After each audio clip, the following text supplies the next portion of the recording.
नमो नारायण, राधे राधे। श्री गरुड़ पुराण की जो कथा है यह बड़ी मार्मिक है।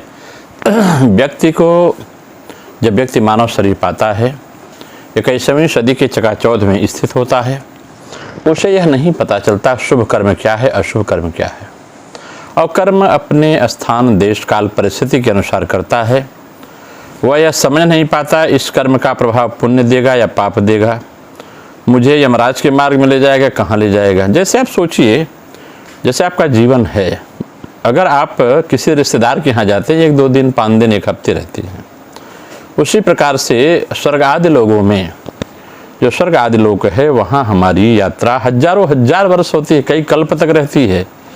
लेकिन यहाँ मृत्युलोक में ज़्यादा 100 साल, 125 साल, 150 साल सामान्य आदमी की अवस्था रहती है।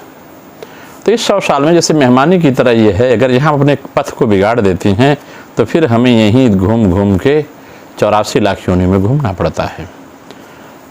इसके तीसरे भाग में, जो तीसरा भाग है, तीसरे भाग में भगवान गरुड़ जो है प्रश्न करते हैं नारायण से कि नारायण, यह मुझे बताइए कि हे केशव, ये यम मार्ग है, यम मार्ग की यात्रा पूरी करने के बाद यम के भवन में जाकर पापी आत्मा किस प्रकार की यातना को भोगते हैं, यह मुझे कहिए। भगवान इसके उत्तर में गरुड़ से कहते हैं कि हे गरुड़, विनता के पुत्र गरुड़, मैंने नरक यातना आदि से अंत तक आपसे कहूँगा।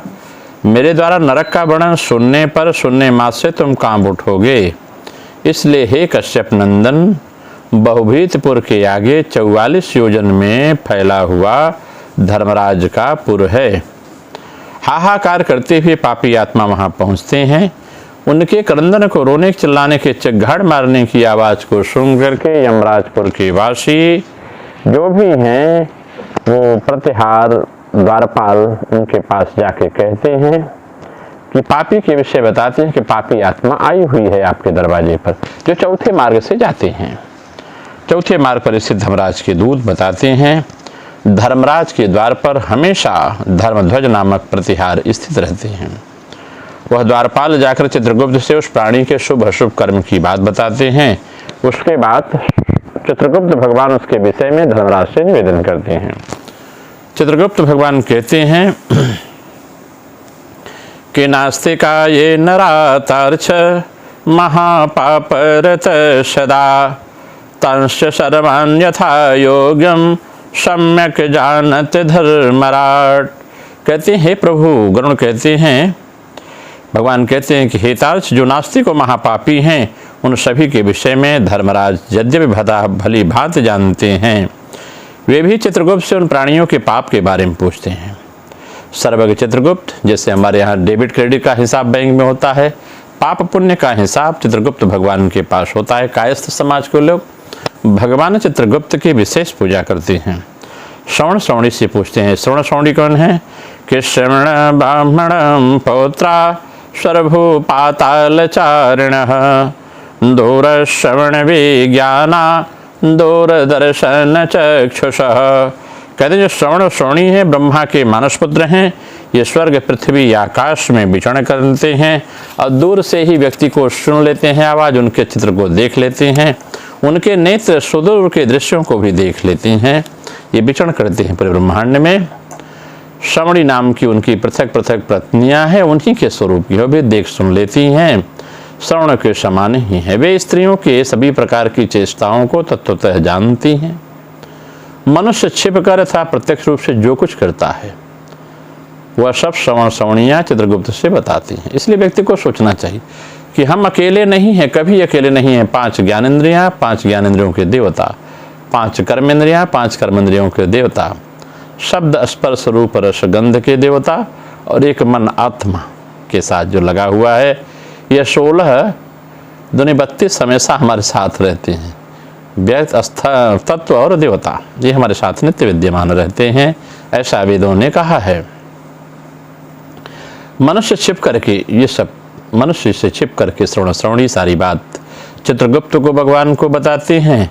अब ये श्रवण और श्रवणियाँ धर्मराज के गुप्तचर हैं, जो मनुष्य के मानसिक वाचिक मन से जो आपने पाप किया, वाणी से कह के जो पाप किया, शरीर के द्वारा जो आपने पाप किया है, या पुण्य किया है, सब शुभ और अशुभ कर्म को ठीक ठीक जानते हैं।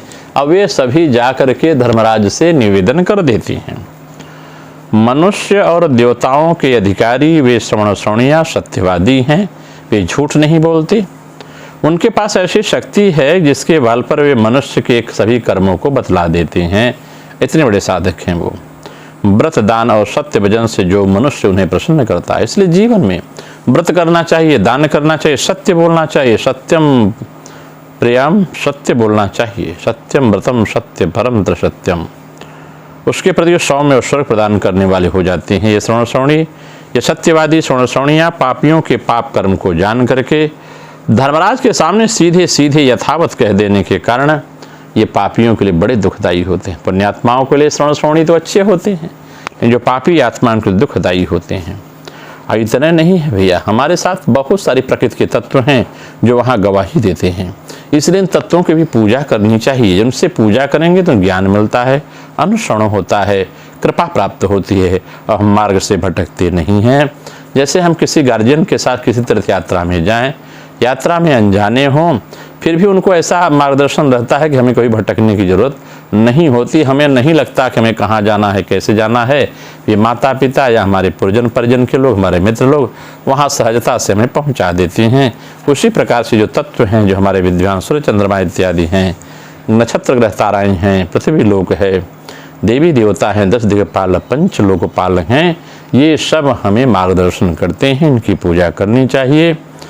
कहते हैं कि आदित्य चंद्रा वनिलो नलश धो भूमिरापो हृदयं यमश्च अहश्चराते शौभे च संधे धर्मस्य जानाति नरस्य वृत्तम। कहते हैं भगवान सूर्य, भगवान चंद्रमा, वायु देवता, अग्नि देवता, आकाश देवता, भूमि देवता, जल देवता अपना हृदय, प्रहर, यम, दिन रात दोनों संध्याएं और धर्म, ये मनुष्य के सारे वृत्तांत को जानते हैं। और चित्रगुप्त, धर्मराज, श्रवण, सूर्य आदि मनुष्य के शरीर में स्थित सभी पाप पुण्य को पूर्णतया देखते हैं। इस प्रकार पापियों के पाप के विषय में सुनिश्चित जानकारी प्राप्त करके यमराज उन्हें बुला करके अपना भयंकर रूप दिखाते हैं। पापिष्ठास्ते प्रशस्यन्ते यमरूपं भयंकरं दंडहस्तं महाकायं महिषोपरिसंश्रितं। ये पापी यम के ऐसे भयंकर रूप को देखते हैं। यमराज बहुत विशाल स्वरूप बनाते हैं, काले कराले, हाथ में दंड लेकर के खड़े होते हैं। बहुत विशाल काया है, भैंसे के ऊपर सवार हो जाते हैं। प्रलयकालीन मेघ के समान आवाज गड़गड़ाहट देते हैं। काजल के पर्वत के समान हैं, बिजली की प्रभा की तरह इनकी आंखें चमकती हैं। आयुधों कर्ण भयंकर होते हैं, 32 भुजा वाले हैं, 3 योजन के लंबे चौड़े विस्तार वाले, बावली के समान नेत्र हैं, गोल नेत्र हैं, बड़ी बड़ी दाढ़ों कर्ण, भयंकर मुख वाले, लाल लाल आँखों वाले, लंबी नाक वाले हैं। तो 5 ज्ञानेंद्रियां, 5 कर्मेंद्रियां, 5 रसना शब्द स्पर्श रूप रसगंध और मन 16 दूनी 32। यही 32 भुजाएं भगवान के हाथ में हैं, जो कि एक एक भुजाओं में एक एक आयुध हैं। इनमें जहां आप गलती जिस अंग से करते हैं, उस अंग से, उस हस्त के द्वारा, उस अंग के द्वारा किए हुए पाप कर्म को दंड देते हैं। ये बड़ा विधान है, ये बड़ी संख्यात्मक है। हमारा अध्यात्म जो है सनातन धर्म का, इसे बड़ी गंभीरता से समझने पर समझ में आता है। भगवान कहते हैं कि मृत्यु और ज्वर आदि संयुक्त होने के कारण चित्रगुप्त भी भयावह हैं। जितने रोग हैं, जो भी आपको लगता है आधुनिक रोग नहीं है, जब से शरीर है तब से रोग हैं, ये चित्र भगवान के चारों तरफ हैं। इसकी चर्चा आगे के अध्याय में हुआ करेगी, हम लोग स्पष्ट करेंगे। ये चित्रगुप्त को देख करके पापी आत्मा भयभीत होकर पापी हाहाकार करने लगता है। दान नहीं किया है, कोई सुकर्म नहीं किया है, इसलिए वह कांपता है, बार बार विलाप करता है। तब चित्रगुप्त भगवान यम की आज्ञा से क्रंदन करते हुए अपने पाप कर्मों के विषय में सोचते हुए उस प्राणी से कहते हैं कि भो भो पाप दुराचारा अहंकार प्रदूषिता किमर्थम अर्जितम पापम युष्माभिर्विवेक भी। हे पापी दुराचारी, अहंकार से दूषित, तूने अविवेकियों के समान क्यों पाप कमाया है? काम से, क्रोध से, पापियों की संगति से जो तुमने पाप किया है। अच्छा, कब कब पाप होता है महाराज? जब काम पैदा होता है, कुछ पाने की लालसाओं से, ये मेरी ही हो जाए, ये केवल मेरे ही पास रहे, तो पाप कर बैठेंगे, अगले से छीनेंगे। अब क्रोध हो जाए कि मैं इसे रहने नहीं दूंगा, इसकी सम्मान मान प्रतिष्ठा को नहीं रहने दूंगा, इसे उच्च आचरण में नहीं रहने दूंगा, तब भी आप पाप कर बैठते हैं। तो काम क्रोध से, पापियों की संगति, अगर आप दुर्जन लोगों की संगति कर रहे हैं तो भी आपसे पाप कर्म हो जाए। कितने भी सात्विक दुर्जनों का प्रभाव आप पर पड़ा तो आप नरक में जाने से कोई रोक नहीं सकता है। कहीं ये सब दुख देने वाले हैं। इसलिए हे मूर्ख जनों, तुमने पाप कर्म क्यों किया है? पूर्व जन्म में तुम लोगों ने जिस प्रकार अत्यंत हर्षपूर्वक पाप कर्मों को किया था, उसी की यातना अब तुम्हें यहाँ भोगनी पड़ेगी।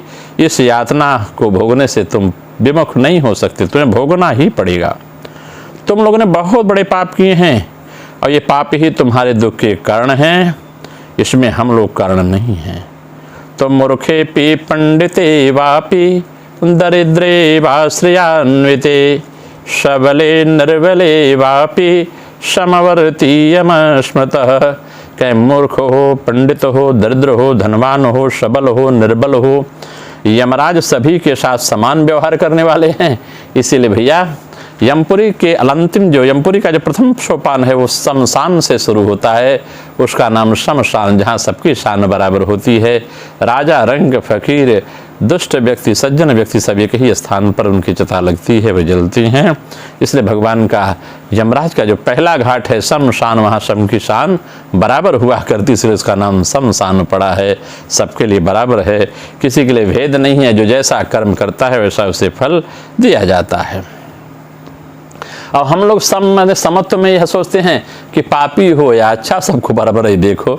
लेकिन सम का मतलब है जो पापी के लिए पापी का प्रभाव, पुण्यात्मा के लिए पुण्यात्मा का प्रभाव। जैसा जो है वैसा दंड उसे देना चाहिए, वैसा उसके साथ व्यवहार करना चाहिए। कहते हैं चित्रगुप्त के इस प्रकार के वचन को सुन करके ये पापी अपने कर्मों के विषय में सोचते हैं और निश्चेत होकर के, निश्चेष्ट चुपचाप होकर के बैठ जाते हैं। धर्मराज भी चोर की भांति निश्चल बैठे हुए उस पापी आत्मा को देखकर उनके पापों का मार्जन करने के लिए यथाउचित दंड देने की आज्ञा करती हैं। इसके बाद वो जो दूत हैं जो लाए हैं और अन्य जो दूत हैं जो जगह जगह बैठाए गए हैं, वो सब निर्दयी दूत उसे पीड़ते हैं और कहते हैं कि हे पापी, हे महान पापी आत्मा, इस महान घोर अत्यंत भयानक नरकों में तुम चलो। यम की आज्ञाकारी प्रचंड और चंडक जो हैं आदि नाम वाले दूत एक पाशे उसे बांधकर नरक की ओर ले जाते, जो नरक का गेट है वहां ले जाते हैं। वहां जलती हुई अग्नि के समान प्रभाव वाला एक विशाल वृक्ष है, जो शाल्मली वृक्ष है। वह वृक्ष 5 योजन में फैला हुआ है, वह 1 योजन ऊंचा है। उस वृक्ष के नीचे अधोमुख करके शाकलों से बांध कर वे दूत उड़ते हैं, वहां जलते हुए रोते हैं। वहां उनका कोई रक्षक नहीं होता। अधो मैंने नीचे, गर्दन नीचे, पैर ऊपर करके लटका देते हैं।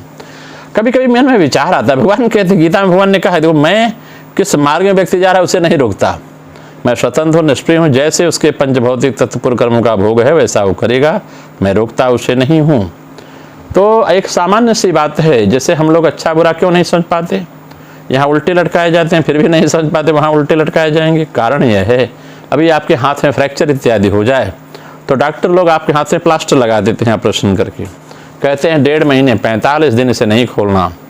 45 दिन बाद जो बिना अभ्यास के वो हाथ ऐसे पड़ा रहता है तो हाथ मुड़ा का मुड़ा ही रहता है, फैलता नहीं है। फिर कई महीने अभ्यास करिए, 2-3 महीने, 4 महीने, 6 महीने, तब हाथ खुल पाता है। तो जब 45 दिन में 1.5 महीने में उल्टा लटकने पर, एक स्थान पर स्थित होने पर जीव का हाथ नहीं फैलता, तो भैया हम मानो तो माँ के गर्भ में 9 महीने तक ही पड़े रहे, और 9 महीनों तक उल्टे लगने रहने से हमें पता ही नहीं चलता हम अच्छा क्या करते हैं और बुरा क्या करते हैं। ये गुरुओं की शरणागति, शास्त्रों की शरणागति, भगवंत की शरणागति होने पर हम ये समझ पाते हैं कि हम उल्टा थे, क्या उल्टा है क्या सीधा है। नहीं जो उल्टे जन्म लिया हो क्या समझेगा सीधा क्या है, ये भ्रम की स्थिति बनी रहती है।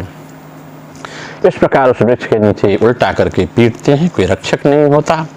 उसी शाल्मली वृक्ष में भूख और प्यास से पीड़ित यमदूतों के द्वारा पीटे जाने पर भी उसमें अनेक पापी लटकाए जाते हैं, लटके रहते हैं। वे आश्रय विहीन पापी अंजलि बांधकर, हे यमदूतों मेरे अपराध को क्षमा कर दो, मुझे मत मारो, मैं आपके शरणागति हूँ, ऐसा कह के दूतों से निवेदन करते हैं। बार बार लोहे की लाठियों से, मुदगरों से, भालों से, वर्छियों से, गदाओं से, मूसलों से, नुकीले नुकीले मुदगरों से पीटे जाने पर भी दूतों के द्वारा वे अत्यधिक मारे जाते हैं।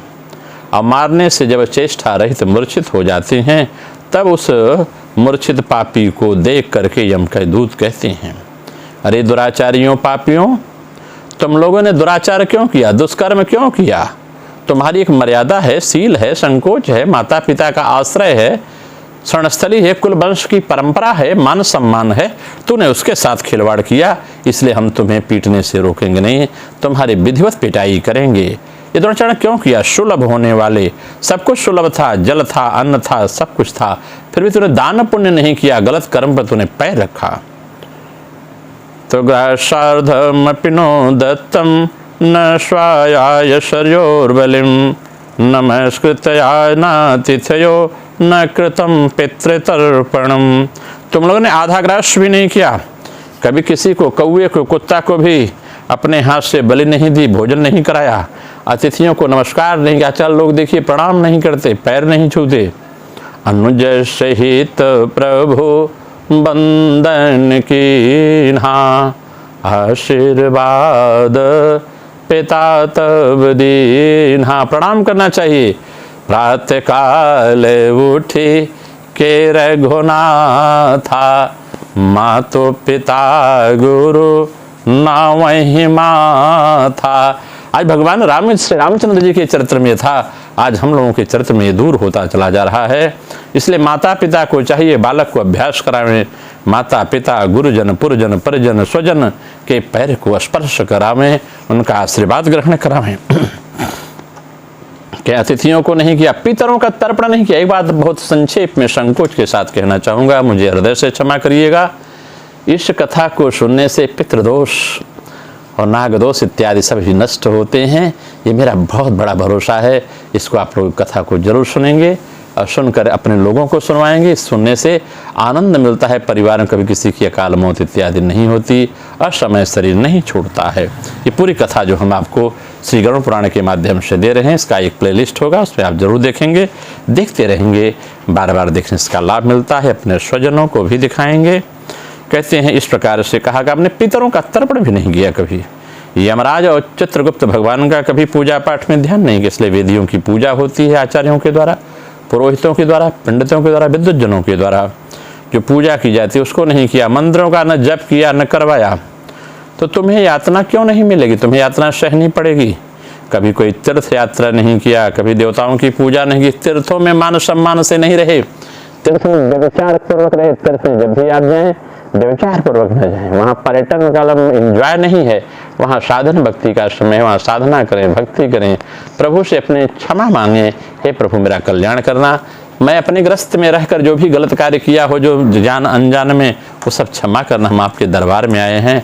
ऐसा जाके तीर्थों में प्रार्थना करनी चाहिए, नहीं तो रोज टुटका करते रह जाएंगे। टुटका करते करते ही एक दिन आपके पास बहुत जान अनजान में पाप संग्रह हो जाया करते हैं। इसे सहज रूप से परमात्मा की शरणागति लेनी चाहिए।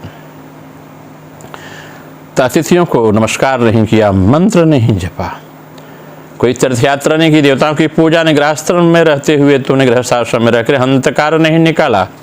हंतकार का मतलब है गाय को भी खिलाना चाहिए, गाय गौ माता का भाग है। कौआ को, कुत्ता को, कीट पतंगों को, अतिथि देवताओं का ये सब भोजन पानी कराना चाहिए। पंचबली है, ब्राह्मणों को, साधु संतों को, समाज के सम्मानित जनों को भोजन पानी कराना चाहिए। भले वैसे संभव नहीं होता है तो माताएं अग्नि की में कुछ अन्न डाल के आहुति देती हैं, गौ आदि को भोजन सामग्री निकाल देती है, ब्राह्मणों को सीधा निकाल देती है, भले वैसे है। संतों की सेवा नहीं की है, जो आप पर आश्रित हैं, पेड़ हैं, पक्षी हैं, आपके गमले हैं, आपके मकान हैं, आपकी बिल्डिंग हैं, आपके व्यापार हैं, आप पर आश्रित हैं, आपके पुरजन, परिजन, स्वजन हैं, गुरुजन हैं, इन पर जो आप पर आश्रित हैं, उनकी कभी आपने चिंतन किया? कल दुख के समय उनको याद करते हैं, जब आप सुखी होते हैं तो भूल जाते हैं गुरुजी भी कुछ हैं। ये पुरजन है, माता पिता है, उनको दीजिए, उनका आशीर्वाद रहेगा तो कभी आपको कमी होगी ही नहीं। तो जो सुख में दुख में सुख में सुमिरन, सुख में सुमिरन सब करें, दुख में करे न कोई। दुख में सुमिरन सब करें, सुख में करे न कोय। और जो सुख में सुमिरन करे, तो दुख काहे को होए। केवल जब दुखी होते हैं तभी भगवान का स्मरण याद आता है, जब सुखी हो जाते हैं तो भगवान को भूल जाते हैं, नाना प्रपंच में फंस जाते हैं, जीव बद्ध हो जाता है। तो उस समय भगवान कहते हैं, प्रभु दुख देते हैं अपने भक्तों को कि दुख के रास्ते फिर वो सुख की ओर लौटा देते हैं। प्रभु का स्वभाव है। संतों की सेवा, तो इसलिए स्वयं किए हुए पाप को संतों की सेवा करनी चाहिए। तो संतों की सेवा नहीं की, इसलिए पाप को भोगो। चूंकि तुम धर्महीन हो, इसलिए तुझे अधिक पीटा जा रहा है, अधिक तुम्हें दंड दिया जा रहा है। भगवान हरि ही ईश्वर हैं, वे ही अपराध को क्षमा करने में समर्थ हैं। हम तो उन्हीं की आज्ञा से अपराधियों को दंड देने वाले हैं। ऐसा कहकर वे दूत निर्दयतापूर्वक उसे पीटते हैं और उसे पीटे जाने के कारण जलते हुए अंगार के समान नीचे गिरा दिए जाती हैं। भगवान कहते कुछ पापी आत्माओं को गड्ढे में डाल दिया जाए, कुछ को आधा सिर नीचे गाड़ के पैर ऊपर कर दिया जाता है, कुछ पापी आत्माओं के सिरों में बाणों का भेदन किया जाता है, कुछ को पेरने वाले यंत्र में डाल, जैसे गन्ने की पेराई होती है पेर देते हैं, और कुछ को ढक करके लौह पिंडों की भांति धतकाया जाता है, गर्म जाता है, कुछ को तौलते हुए घी तेल के कड़ाहों में डाल दिया जाता है, बड़े भांति इधर उधर चलाया जाता है। किन्हीं किन्हीं पापी आत्माओं को मतवाले गजेंद्र के सम्मुख रास्ते में फिर कुचल देते हैं। किसी के हाथ पैर को बांधकर उल्टा मुख करके लटकाया जाता है, किसी को कुएं में बांधकर फेंक दिया जाता है, किसी पापी आत्मा को पर्वतों से गिराया जाता है, कुछ दूसरे कीड़ों से युक्त कुंडों में डुबो दिया जाता है। जो कीड़े उसे नोचते हैं, कीड़े उसे व्यथित करते हैं। जैसे जोंक इत्यादि आपने पृथ्वी पर देखा है, ऐसे ही वहाँ मांसभेदी जंतुओं के बीच पानी में डाल दिया जाता है। कुछ पापी वज्र के चोंच वाले बड़े कौवे होते हैं, गिद्ध होते हैं, मांसभेदी पक्षी होती हैं, जो सिरोदेश में, नेत्र में, मुख में चोंच आघात करके नोच नोच के खाते जाते हैं। ऐसे ही दूसरे पापियों को जो ऋण वापस नहीं करते हैं, उन्हें प्रार्थना करने की प्रार्थना करते हुए कहते हैं मेरा धन दे दो, मेरा धन दे दो। इस प्रकार कहते हुए जो पापी खड़े होते हैं उनके बीच में, उनको काट काट के मांस उनके शरीर से यमदूत उसे देते हैं।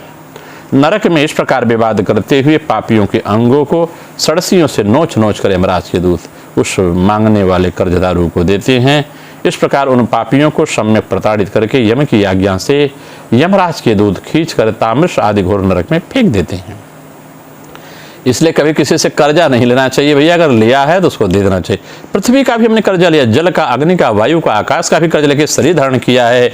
हमें इतना पवित्र होना चाहिए देह गेह के माध्यम से, मन में राग देश दम्भ अहंकार तृष्णा लालच इत्यादि न हो।